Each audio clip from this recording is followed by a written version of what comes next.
Oh, princesses, eh? Is that where you sit in a castle and have tea and cakes? Freeze! I'm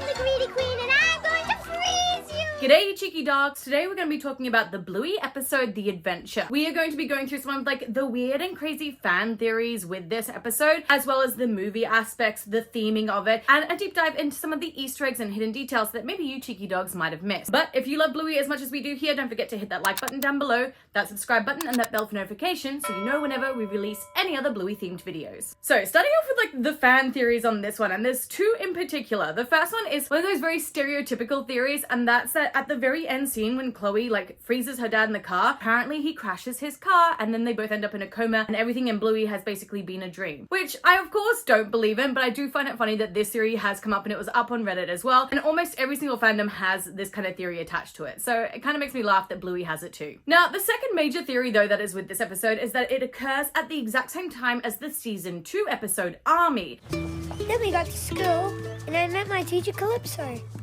Well, hello! And whilst we don't see that in this episode, The Adventure, the reason people believe this is because in the episode Army, when Jack first comes up to school, you can see Chloe and Bluey in the background going off on the adventure in the same outfits that they're wearing. And I'm almost 50-50 on this theory, to be honest, because in the episode The Adventure, it is about the girls basically being within their own movie, so they're really focused only on their storyline. You don't see anyone else except for those that are important to the story until towards the end, because then all of a sudden you see Calypso in the background with Bentley and I think it's Lara, yes, the twins who are from Bingo School. We'll talk about that in a second. So I think because we see them in the background, it means that there are people around, so perhaps this and the Army don't occur on the same day, but when Jack comes to school in the Army, the girls are just playing this game again or using these same costumes again. But let me know in the comment section down below. Do you think that this happened on the exact same day or that it's just another day and they're playing the game again?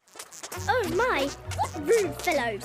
Oh my, what rude fellows! Stop copying me this instant! Stop copying me this instant! Ugh, silly terriers. As for kind of the movie Easter eggs and references in this, the most obvious one, of course, is the fact that they changed the ratio of it. So right in that very first scene where we see the school, we go from our normal 16:9 ratio, and then it goes down into the actual cinematic ratio, which is 2:35:1.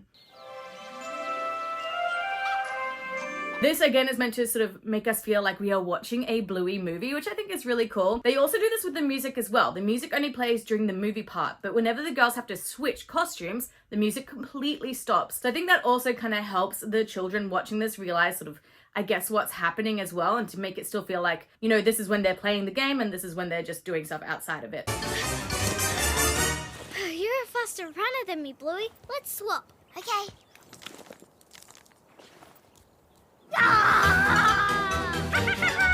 It does, of course, also have a very Narnia theme, and it took me a little while to try and think of which kind of fantastical kind of movie it reminded me of, but Narnia definitely I think is the one, mostly because the Wicked Witch in this is like the Ice Queen in Narnia, where she turns people to stone. Turn honey horse back to not stone or else. So I feel like maybe Bluey or Chloe might have heard of this game or this movie at some stage and turning to stone. So I definitely think that that's who the witch is kind of meant to represent in some ways, but also the fact that Chloe is not born into royalty, just like in Narnia where the kids aren't born into royalty. So in this episode we find out that the queen's not her mother. She's not siblings with all the other crying little princesses in there, because she says that she grew up on a farm. This is the farm where I grew up. It will have lots of food for the kindly queen's babies. And she never refers to the queen as mum or the siblings either for the little princesses. I'll miss you ever so much. As will I, kindly queen. So again, she's not born into royalty, she just becomes a princess and then have to be brave, of course. So I think that again kind of hints a little bit at Narnia too. I do love overall though the very fantasy setting for this, and we know that Joe Brum absolutely loves Dungeons and Dragons as well, because he talked about that in his own podcast about the episode Dragon. So I could definitely feel the themes of that as well coming through in this, or very LARPing themes. But in talking about themes, let's take a deep dive into the actual proper themes of this episode, which I believe kind of the lesson of it is the fact that you can be brave, and then you can also be brave enough to be who you want to be, or to change into whatever you need to be as well. No, but I can't. I'm just a scared little princess. But you don't have to be. You can change it to anything you want. Can I? Yes, you can. Now, the first point where they kind of like very physically hit us on the head with it is when the girls actually are physically changing characters and changing costumes and things like that. They can be whoever they need to be within the story. Let me be the princess for a second. I've got an idea. Okay.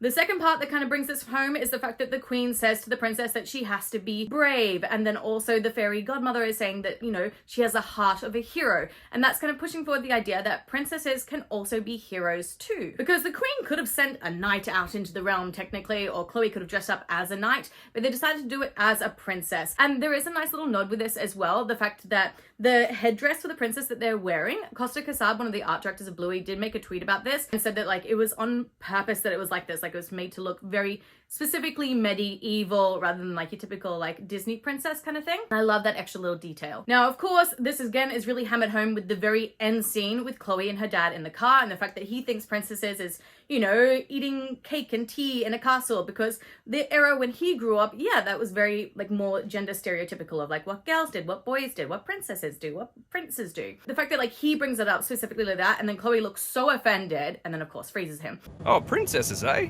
Is that where you sit in a castle and have tea and cakes? I think, again, that's meant to sort of bring it home that, like, that's not what this generation is about. They're learning that you can be whoever you want to be and you can be brave whether you are a princess or a prince. And obviously we see a hint of this again with the terriers, which, on a side note, they were censored out pretty much completely from the Southeast Asia version of Bluey, which, what a surprise. They always have huge censorships.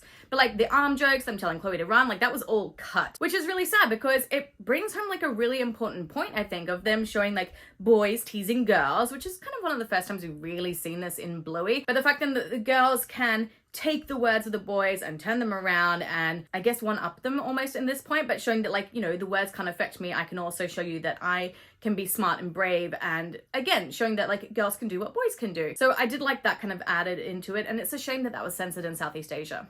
Girls are strong, like King Kong. Boys are weak. Chuck them in the creek. Now, going into the Easter eggs and hidden details in this episode, we did have 2 tennis balls. The first one, of course, pops across the screen for the title card. And that is, of course, the main ball that we then also see Chloe pulling out during the episode as well. Another little detail that you might have missed is when they're about to leave the school and go out, we actually see some shots of hats in the background. These are like very like stereotypical kind of bush hats, or like Australian bush hats, I would say, like things that you would find at like Bunnings or like big fishing and camping kind of stores. But it was just some like a nice little nod. Like I saw it straight away. I was like, oh, Outback hats. So it's kind of funny that those were in there. Now, like I mentioned as well, we did have some inconsistencies because the twins were there for some reason. They both go to school with Bingo, and that school is nowhere near Bluey's school. So I think obviously this was just like an animation error. Like they just threw characters in the background because it was season 1 and weren't really thinking about the fact that they're at the wrong school. We do also get another little callback to the episode Horsey Ride, where Chloe gets angry at Bluey by saying that horsies can't talk. Hooray! Honey Horse can't talk, remember? He just neighs. Oh, yeah. So I do love that we're continuing that joke that only dogs can talk in this universe and horses definitely cannot talk. I said horses can't talk. I mean, nay. Major Tom? And then lastly, my favorite joke, of course, was the dog joke when Bluey throws the ball and says, go get, and obviously Chloe just turns into a dog and like gets distracted. It's a really funny gag, and I love when they add in like these dog elements to the show. Ooh, I'm scared. Okay.